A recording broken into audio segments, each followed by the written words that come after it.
Awesome. So let's go ahead. I'll get started. And I'm going to pass it over to John Samuel. Thank you so much, Sarah. And what's up, everyone? Welcome and happy Global Accessibility Awareness Day. Wow, it's hard to believe that it's another year and another Global Accessibility Awareness Day. When I started thinking about the journey of Global Accessibility Awareness Day, it was really inspired by a web developer named Joe Devin, who 11 years ago wrote a blog to just get other web developers really thinking about the need for global accessibility awareness, and then he partnered with my buddy Jennison Asuncion, and they created this day, and here we are now, 11 years later, and we are celebrating it all together.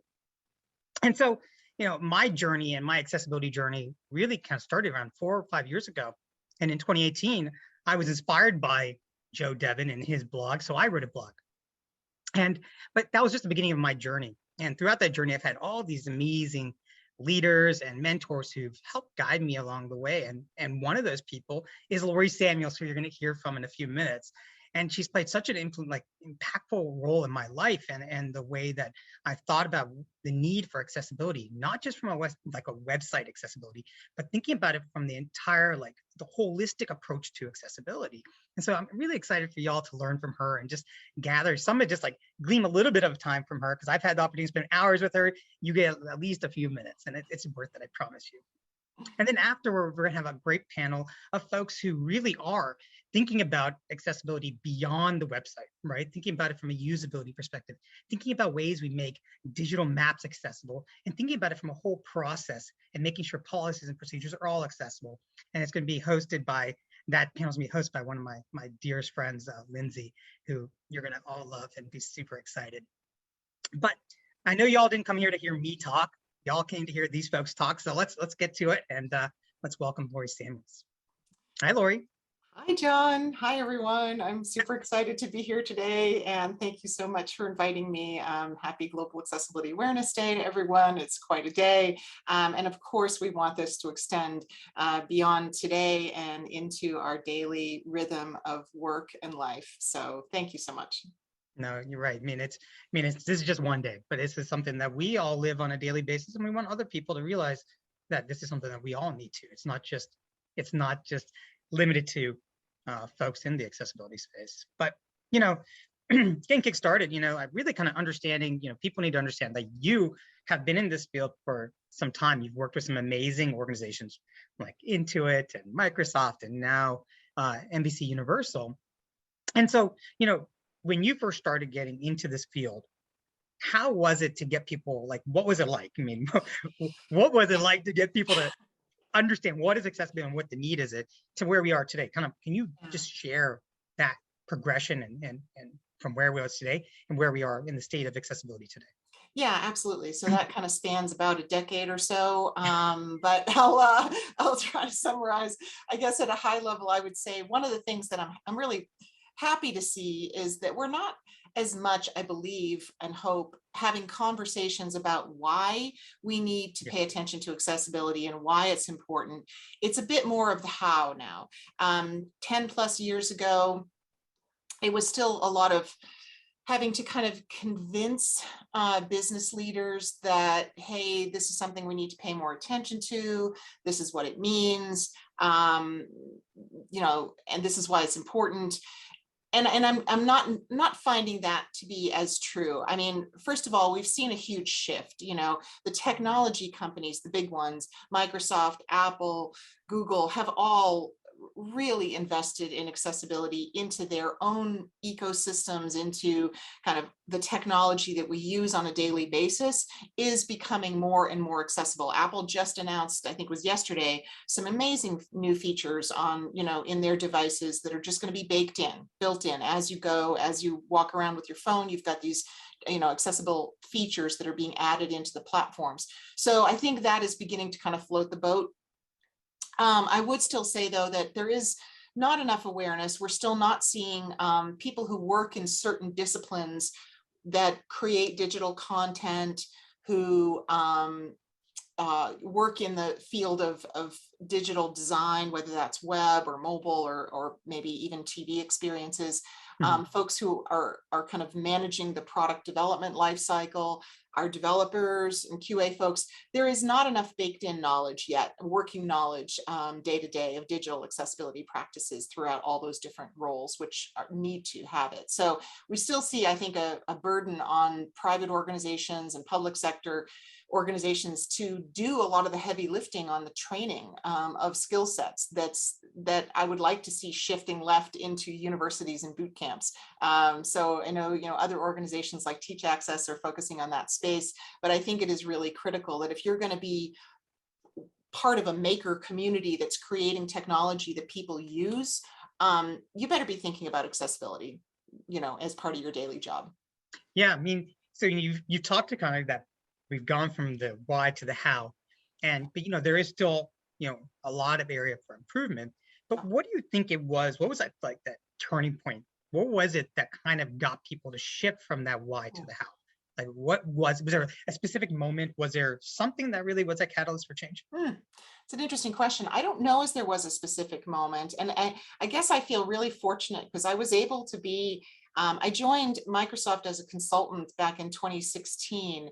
And it was just as Microsoft was making a very significant shift and investment into accessibility. And it's not that they had forgotten it, it's just that it had not been re-energized. And I think it somewhat fell in line with their new CEO taking on, over Satya Nadella, who really was pushing some cultural change at Microsoft. And one of the cultural changes was a growth mindset for everyone to take on a growth or learning mindset.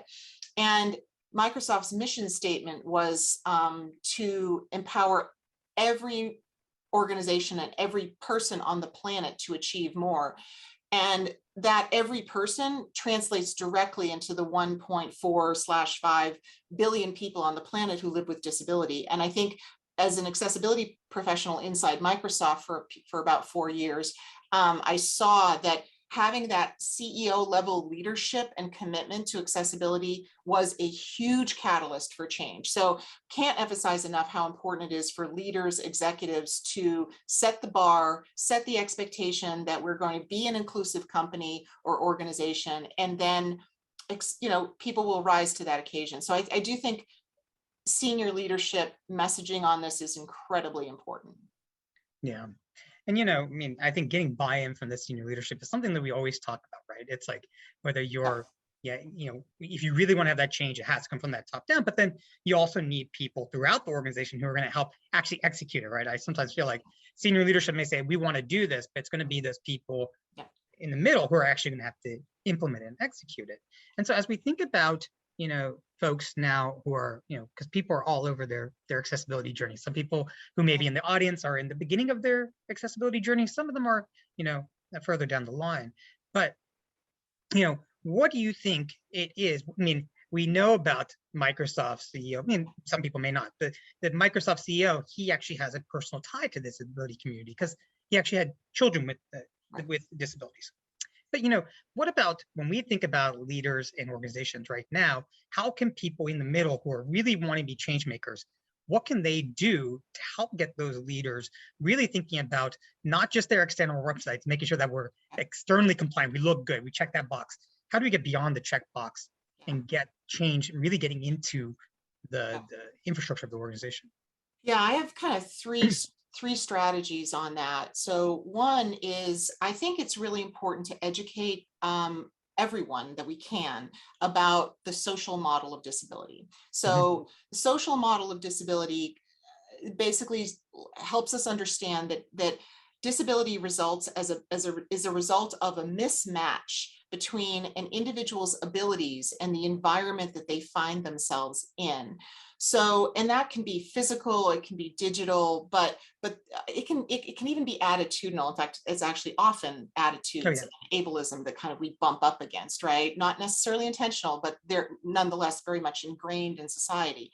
Expectations that people with disabilities are not as capable as fill in the blank, right? So, but the social model, what I really like about it is that it shifts the responsibility onto and I'll just say the collective us really, and it's both people with disabilities and people who don't have disabilities, but it's everyone's job to make our society more accessible and remove the barriers that create disability, actually. And so the simple physical world example is, if a person uses a wheelchair, they're perfectly able to get around, but if they come up to a building that has only stairs and no ramp, and then they don't have access. And so it isn't that being in a wheelchair is disabling to them, it's that that the lack of the ramp access is what's causing the disability. So, and I spend a minute on this because what that does is, it shifts the responsibility. And I think when you begin to internalize the responsibility to make the world a more accessible place, and I use world intentionally here, it's your documents, it's your emails, it's your PowerPoint presentations, it's your any content that you produce on a daily basis, having a Zoom call and making sure there's an interpreter and captions. These are examples of accessible practices. So, and these are our responsibilities to make our environments more accessible. So I think that definitely goes beyond the website. The second thing I would say is that there is a phrase in the disability community, nothing about us without us. Yeah.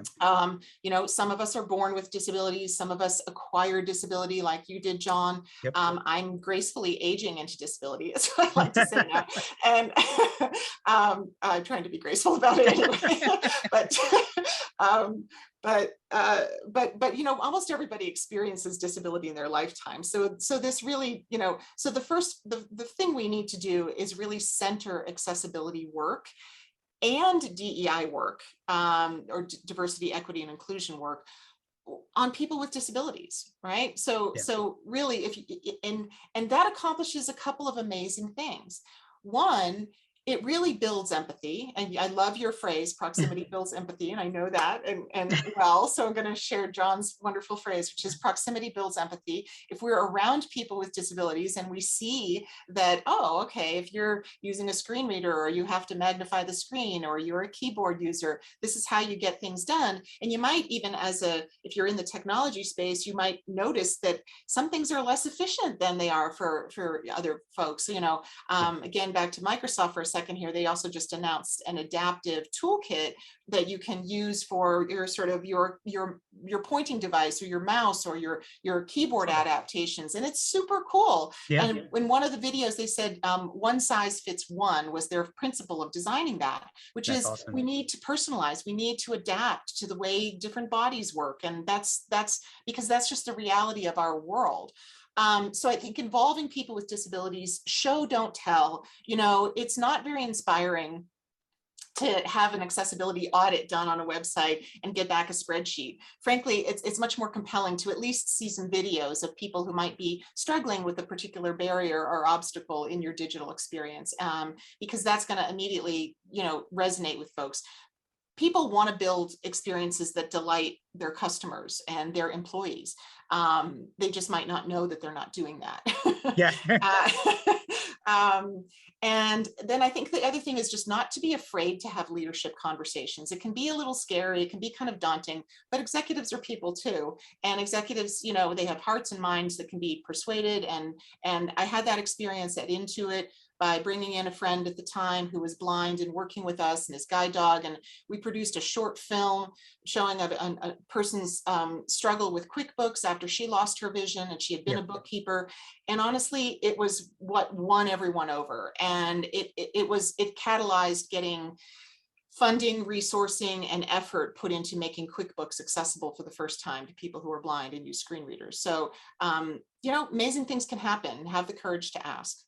That's awesome. There's a couple of things that you just want to dig into because, as you talk about this social model of disabilities, because I'd say for 17 years after I was diagnosed, those 17 years, I thought I was the one who was broken, right? It was me that was broken, not the systems around me. And it took me joining and, LCI and starting Abler to me realizing it's not me. It's the systems that we have in place that are around me that aren't designed for everyone, right? It was designed for somebody who did not look like me. And so, and that's why, when we do at Abler, I love it, show, don't tell. we don't just give an Excel file, we actually do those user videos. And it's when you do those user videos, it's those aha moments you get.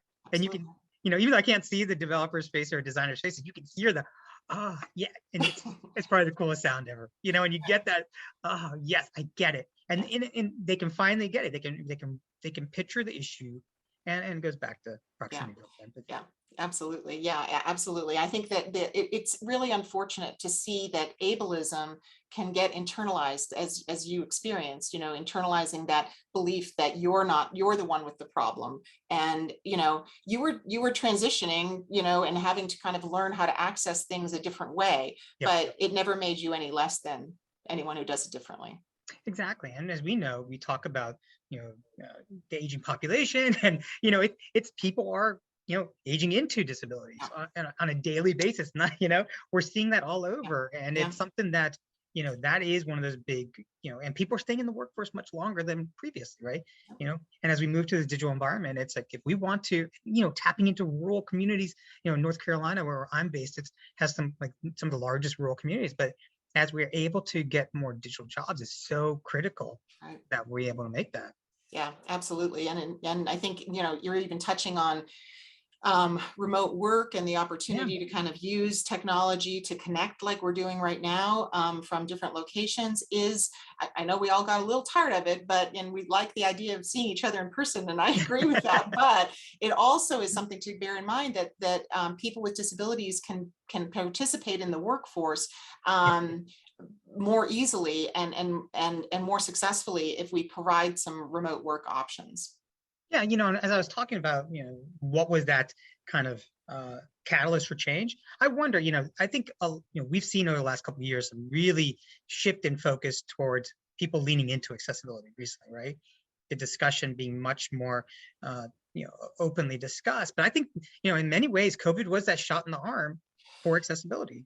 Like, what are your thoughts? I think you're right. I think we have seen, you're right. There certainly has been more attention, paid to, well, all of a sudden, when you have to when your world becomes the digital world for learning, for working, for entertainment, for shopping, for ordering your food, everyone's relying on the digital world. Yes, I do think COVID raised awareness. Hopefully we won't forget that. But I think you're absolutely right that it brought it into the forefront of, holy cow, we're going to be excluding people. Well, we've been excluding people for a long time, folks, and we need to step up and do better, right? Because inaccessibility excludes people. And I think this is where, to kind of bridge that over to the why is accessibility beyond the website. In your TED Talk, John, you talked about how we need to add the A to diversity, equity, and inclusion, because there is no diversity if you're not considering disability. Disability intersects with every ethnicity, every racial group, every gender, every sexual orientation. It is simply an intersection of lived experience, nor are we defined by a singular dimension of our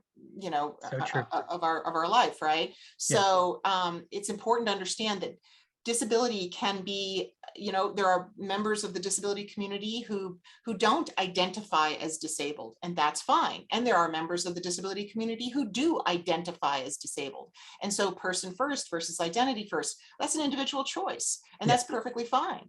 And so we just need to acknowledge that, and we do need to understand that disability can be either integral to identity. Many people in the autism community feel that way. I am autistic, and therefore, and it affects everything that I think and do and feel, and so it's really part of my identity. Not everyone feels that way. So I think understanding that diversity and disability is actually the largest strand of human diversity, which is a mind-blowing fact that nobody, it's the largest minority in the United States and growing as we age, and yet gets the least representation, gets the least attention, gets the least investment. So we need to change things up in our DEI programs, and we can't achieve equity for people with disabilities without accessibility. If you're putting out a video on social media about how diverse and equitable you are, and that video doesn't have closed captions, guess what? You're not. Right? Yeah. So yeah. Yeah, but kind of talking about the videos and you being at NBC Universal and media being news and media being such an important dissemination of information to people. I mean, what are y'all doing right now? What are some things that y'all are doing to make sure that it is more accessible, that everyone can access information? Yeah, absolutely. I mean, it's definitely a work in progress. I think part of the learning curve at NBC Universal, and I've been here a little over 2 years now, I guess coming up It's hard to close believe. Yeah. 2.5. Yeah, it's hard to believe. It's like, what have I haven't gotten done? Let's see. I'll try to claim a few things. No, I think we're making good progress. I think that there's certainly greater awareness, and Yeah. I think perceptions in the media environment, we understand closed captions and we understand audio description, and those have been practices and operationalized for quite some time. What I think was a little less understood when I first got here is that, by the way, all our websites and apps and TV apps and everything that you use to access that content also has to be accessible. So the digital side of that was a little bit lower understanding. I would say that again, though, we were really proud of being able to offer live audio description for the Tokyo and Beijing Olympics and awesome. Paralympics, increasing the amount of broadcast coverage for the Paralympic Games. I know we have, I was an awesome group of folks that I work with in our parks division, our theme parks, and they focus on the accessibility of the rides and attractions themselves. We've done some innovative things there to make the new Velocicoaster accessible for wheelchair users, and so I think it's work that people are getting increasingly excited about. They get we're really investing in our design community to make sure our designers are upskilling, as well as our front end developers, on all of the customer facing experiences. And then I would say that we're also equally focused on our employee facing tools and experiences as well. Because again, you want to hire people with disabilities, you got to make sure they're coming into a more accessible, workplace and ecosystem. And so looking at things like our IT procurement practices, and even on the HR side, more training, more disability friendly policies, and all of that is work ahead. So yeah. You're making me stressed out about all the different touch points of digital accessibility that you have to deal with. From parts. And there's also representation, which is another thing I should mention, is that since we're a media company, that's kind of a big deal too. So disability representation is an area that we are intentionally working to increase and improve. And so we have NBC Universal has committed to auditioning actors with disabilities for every new production. Love it. We just launched our Celebrating Disability on-screen content collection on Peacock, and we're looking to grow that and partner with some awesome people in the entertainment industry to really get authentic representation of disability integrated into the productions that we do. I love it. And the more that we can get on to the big screen and small screen, that's just going to help raise that, again, proximity builds empathy, right? That goes back to showing, hey, it represents our community. This is what our country is, right? And our globe, our whole environment. We talk about the intersectionality of it. We are every aspect of our culture. And we want to see disability showing up, not necessarily being the story, but just part of the story. So yeah, for sure. But I know I can hog your time anytime I want. But I do want to open it up to folks in the audience. If you have any questions, please put them into the chat, Sarah, if you can help out with that. But I want to make sure that there is, we do have a little space. But in the meantime, Lori, you've just been it's amazing to hear. And, I know you have you're doing so much stuff at NBC Universal, and I know you're also working with a couple other organizations. You're working with Deaf Kids Code, which is one of my favorite organizations out there. And Shireen on. Hi, Shireen. Hi, Shireen. Yeah, I mean, there's just so many great things going on that you're getting your hands in, and we're just so thankful for you taking time to come and share with us. So thank you, and happy GAD. And absolutely. If there's any questions, if not, we will make sure that if you want to send them over, we can send them out later on. Have Lori come, and then we can have them sent out to you afterwards. Absolutely. And happy to connect with folks on LinkedIn or so just always feel free to reach out. How can people connect? What's the best ways? LinkedIn is great. I mean, you can message me on LinkedIn. I always take connections, and always happy to have a chat if I can. We will hopefully be coming up for air a little bit after all our fun GAD activities. And so, yeah, absolutely. Awesome, awesome. Well, then with that, I mean, kind of keeping things moving, want to make sure that we have time for the panel also. I'm going to pass it on to my dear friend Lindsay, who's going to be leading our next panel. For those of you who don't know, Lindsay Reg is probably the coolest, entrepreneur out here in the Triangle area in North Carolina. She's got the hottest coffee shop, and you're going to love it. So, hey, Lindsay, how are you? John, you're fantastic. I'm doing great. Lori, so good to see you as well.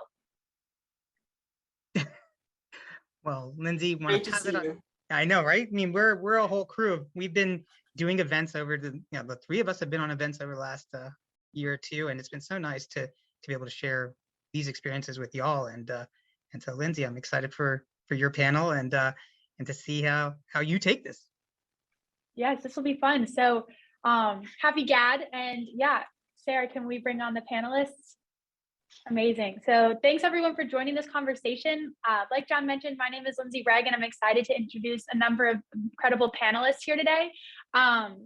So yeah, why don't we all start off with just going around and sharing a little bit about yourself, and then as well as an Audible description. So I can kick it off. I'm one of the co-founders of 321 Coffee, which is as John said, you heard it, one of the best coffee shops there is. We focus on employing people with disabilities. So very excited to be a part of GAD and just thinking about inclusion and accessibility in the workforce in all of the places. So that's me. And then my Audible description, I've got curly, short brown hair. I'm wearing a 321 Coffee black polo, and I've got a blue brick virtual background. And to my friend Ginny, I realized that I was talking very quickly, so I'm going to slow it down and hand it over to Renee. Thank you, Lindsay. Hello, everybody. My name is Renee Espinosa. I'm the co-founder and the CEO of Lazarillo. I'm originally from Chile, so my second language is my first language is Spanish. And yeah, to talk a little bit about Lazarillo, we provide a free mobile application that tells orientation and mobility. And we have 240,000 users globally. That works in multi-languages, 25 to be specific, and also works in every city mostly. And we have a platform that allows companies to enhance customer experience through the Lazarillo app, but also you can create accessible digital maps for multiple institutions like hospitals, universities, parks, etc.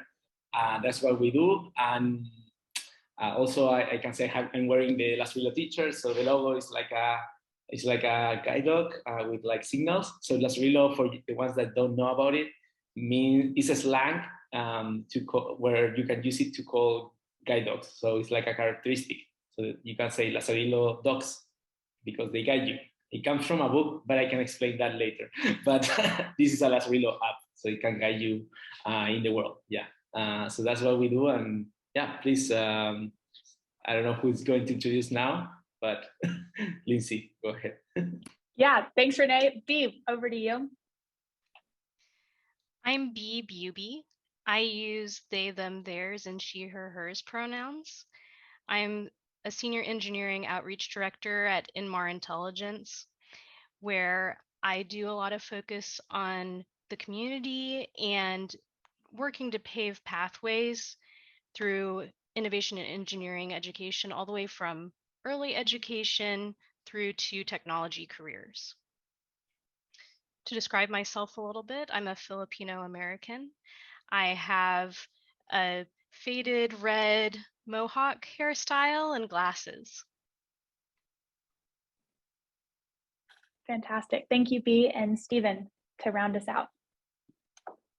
Sure. Hi, I'm Stephen Levin. I'm a user experience researcher and designer at RTI International. But more relevant for this, I'm also the co-chair of my organization's accessibility ERG. I am a middle-aged white guy that's wearing a red flowered button-up with a blue cardigan. with a blurry background.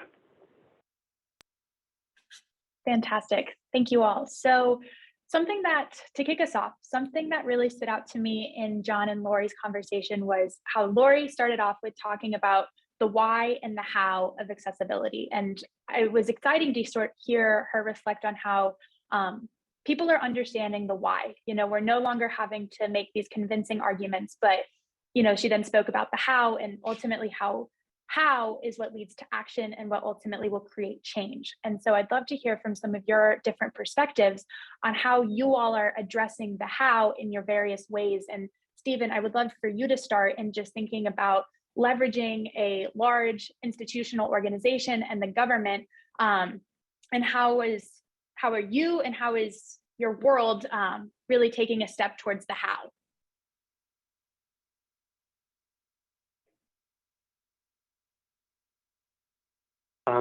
I think the way that we're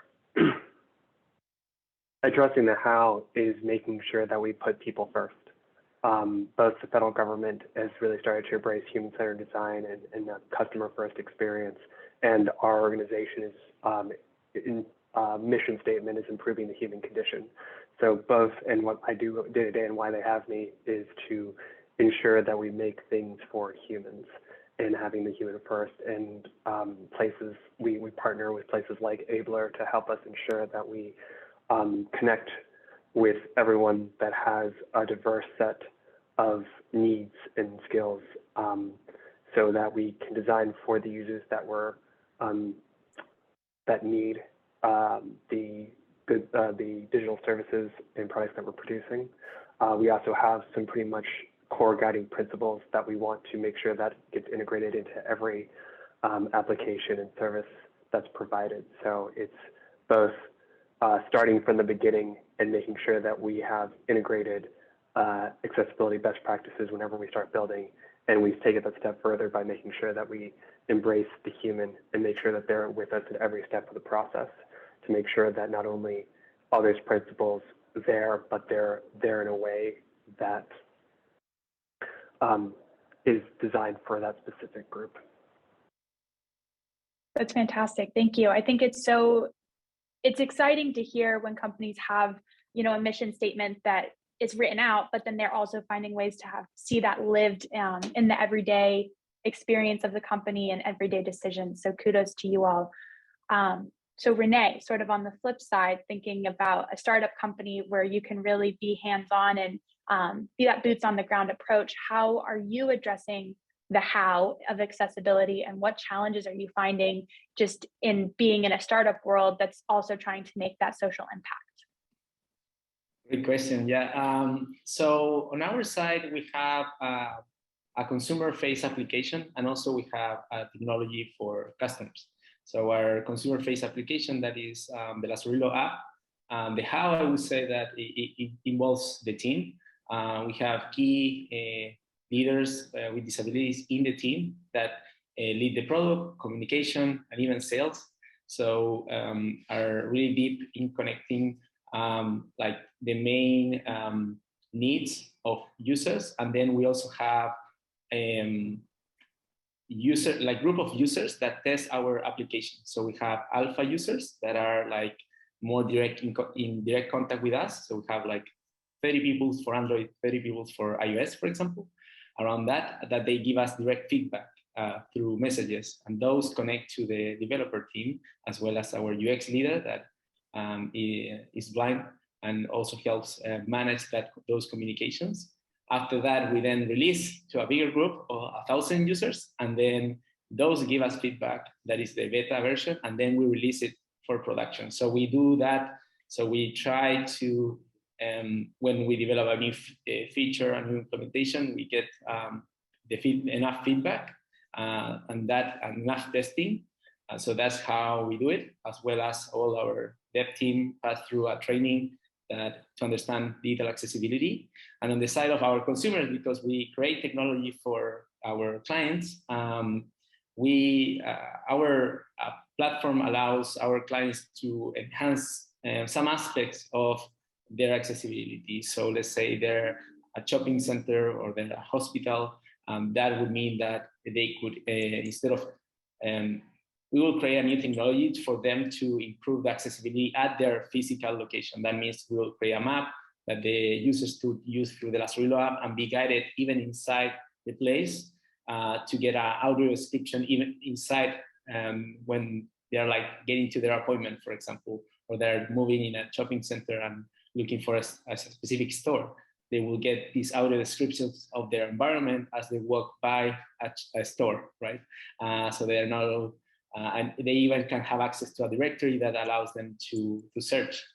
That is one of our solutions that we are moving ahead of what sometimes is a requirement, because this is a mix between the physical information and the digital space, where like through a mobile application, you're able to connect better with your physical world.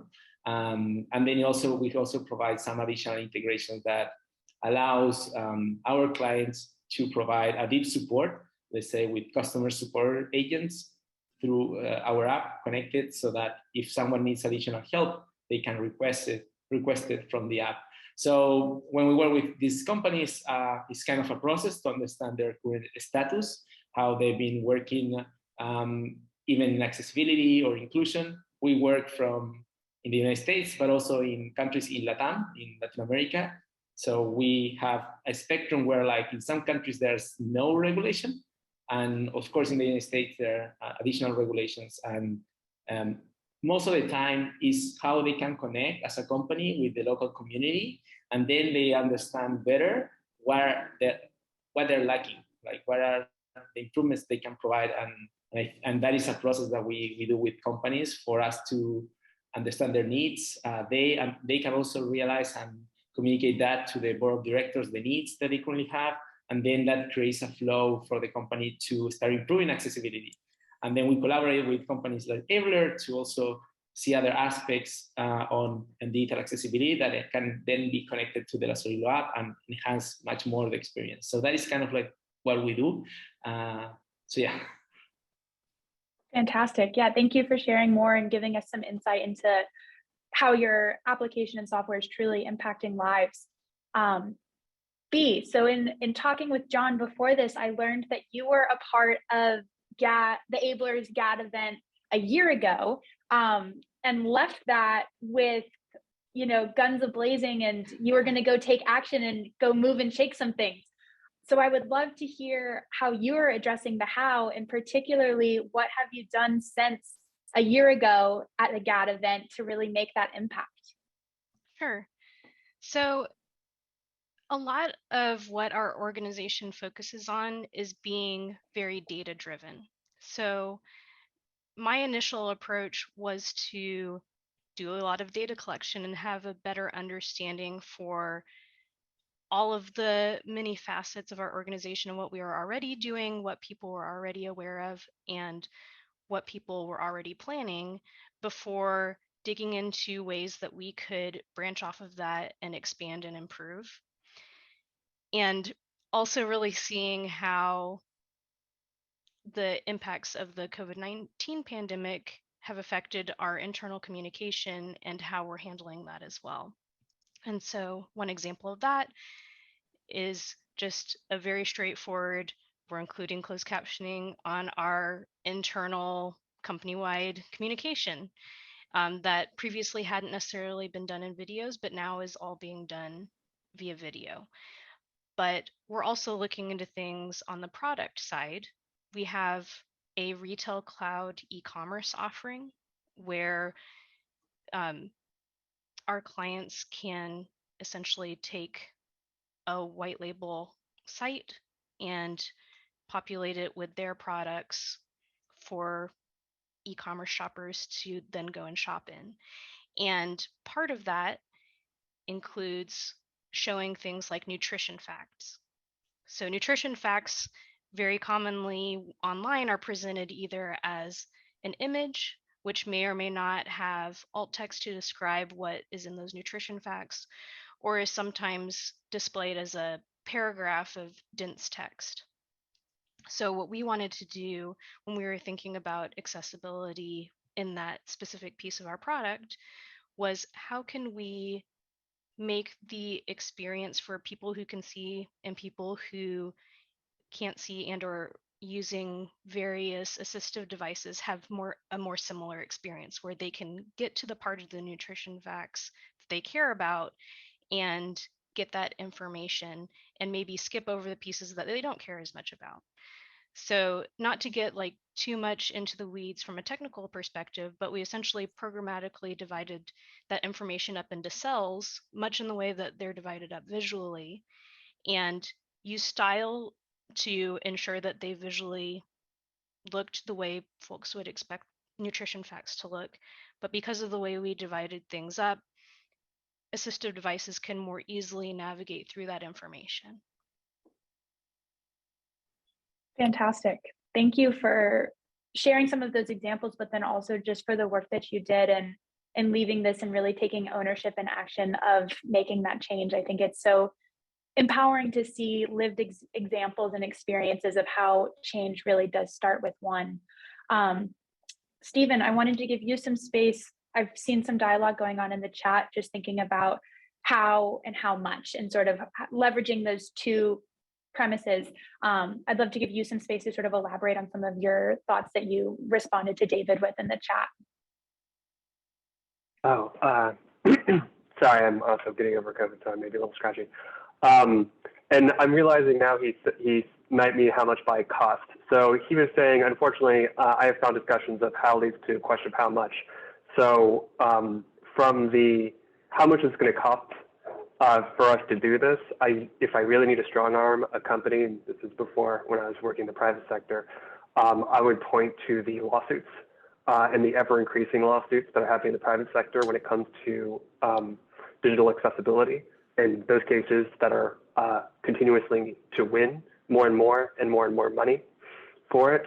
And if I really, really needed to strong arm a company into being accessible when they didn't want to,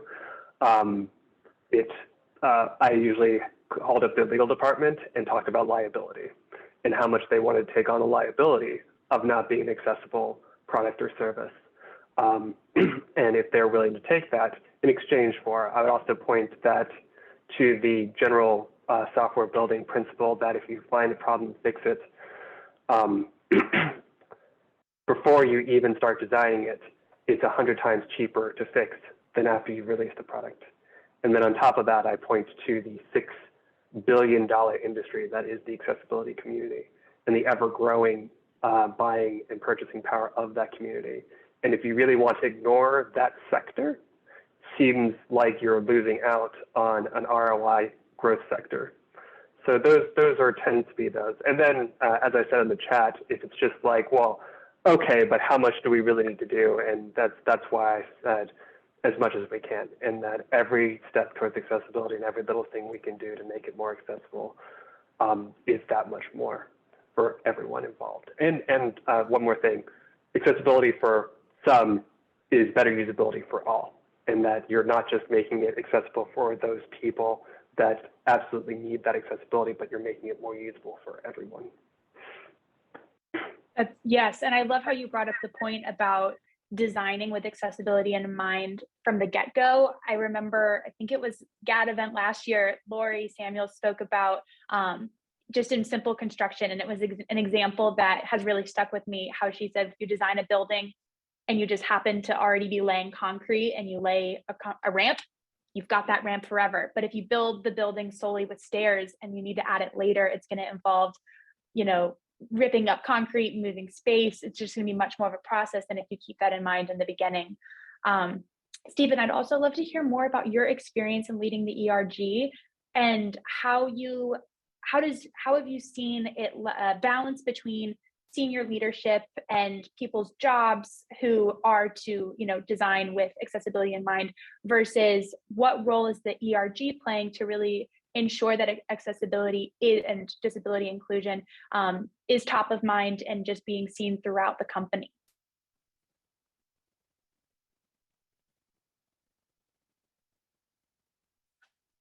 When it comes to leadership, I tend to say, as an ERG, we need to empower the empowered. And as Lori said, no one purposely tries to discriminate. No one's there in a sense of leadership to try to not be inclusive. But they're usually, as you said, they're usually not aware that they're discriminating, and or they need additional resources. They need to be given the power in order to help others, especially when it comes to digital space. A lot of the people that are in those positions aren't from a background that would understand it. So it's as an ERG, and as the conversation was, that that personal face, you are the people that they're going to need to help. And so having you be the ERG and being able to communicate with them and giving them simple resources. This is across the entire institution. We work internationally. We have divisions that go everything from like hard sciences to soft sciences, and all the different agencies of the government. And so like we have so many different specialties and so many different nicks and corners. And so, universal, simple principles that you can apply throughout the entire thing that you do every day. How to construct an accessible Zoom meeting. Here are 10 tips of how to send a better or create a better, more inclusive PowerPoint. And so that's going up. You also need to, when it comes to helping everyone around, the general people that you're representing and beyond, it's advocating for those that can't advocate for themselves, especially new employees. They don't know, in the digital space, who they need to talk to. They don't want to advocate for themselves. I think everyone here understands that when you first start a job, you don't want to be the one that's sticking your head up. It's just human nature, especially with a disability. I'd rather work 10 times as hard to not be a burden to other people than, ask other people. And that's a pride thing. And it's something I've worked on, but I think it's universal that we try to make it easy on other people. And so your job as an ERG is to make it easy on them and say, Tyrone doesn't need a screen reader. We need to be able to be screen reader accessible in everything that we do here.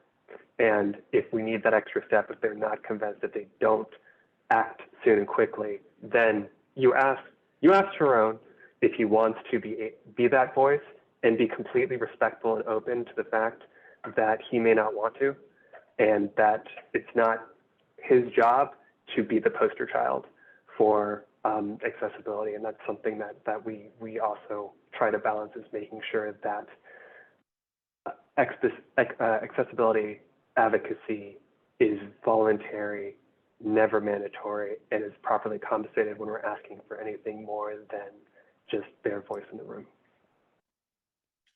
That's fantastic and very empowering to how we can all be that ally and just making sure that these are considered in a Zoom meeting, in a PowerPoint presentation, and whatever the task is.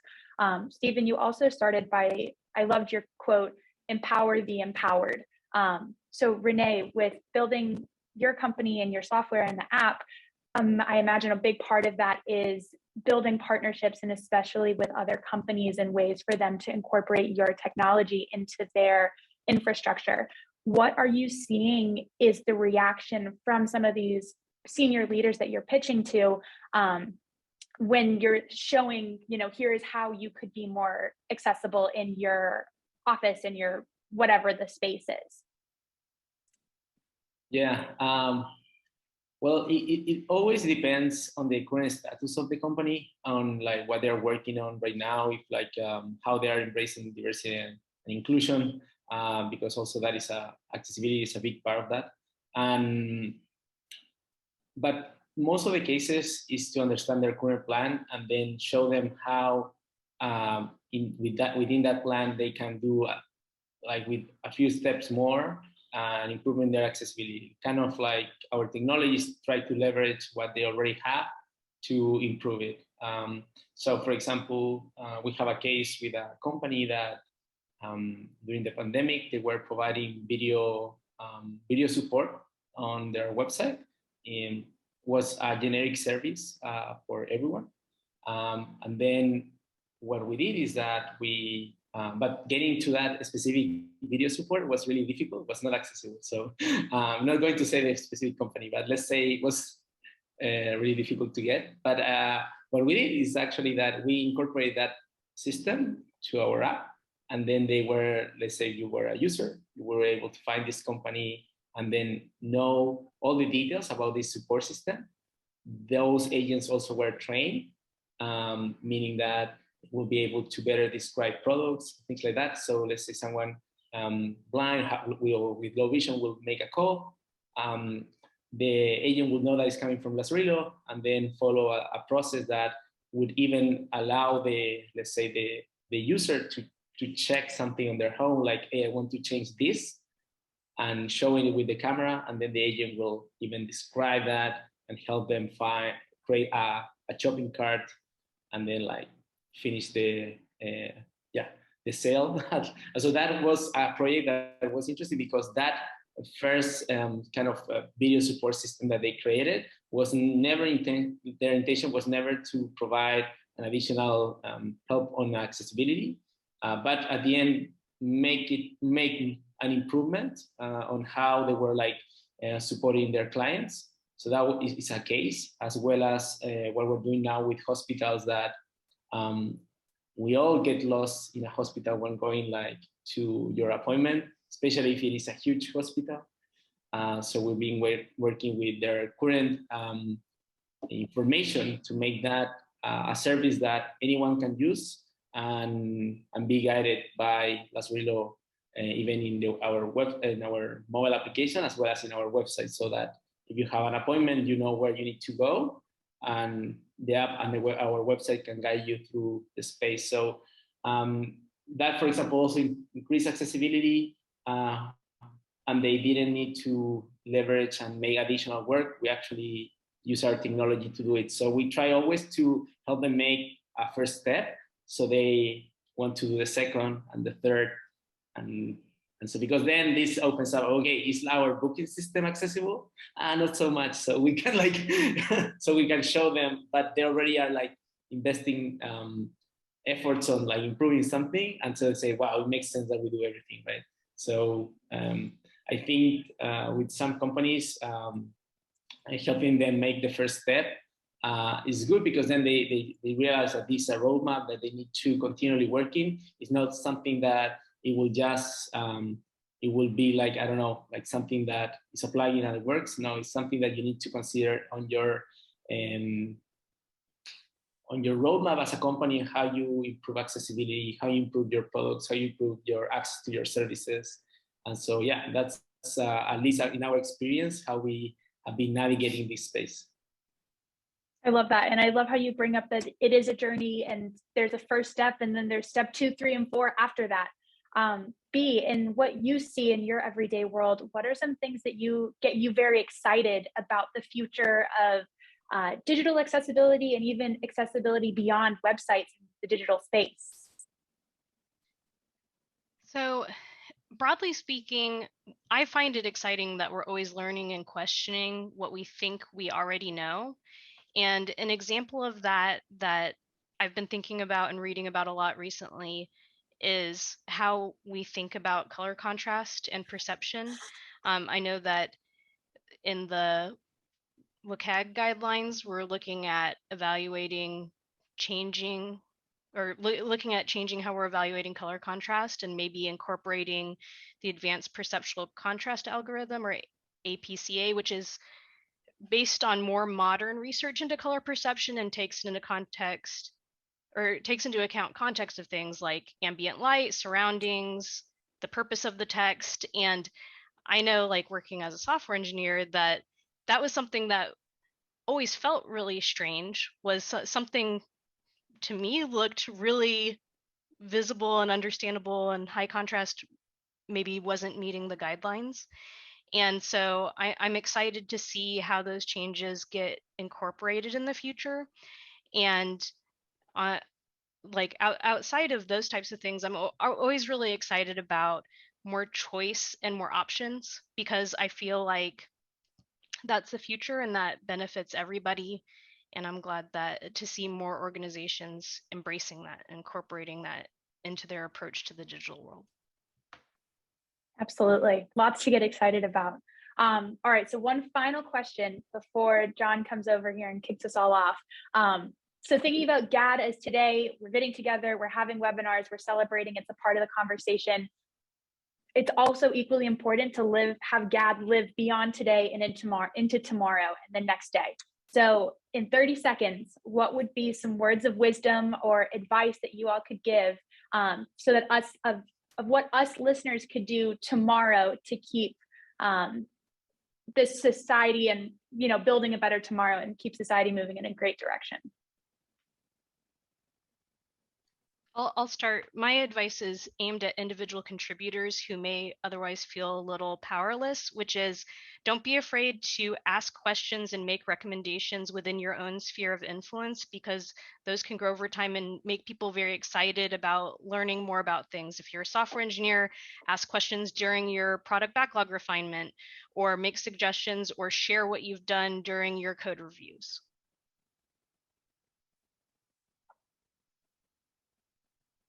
Thank you. Renee? Okay, let's go.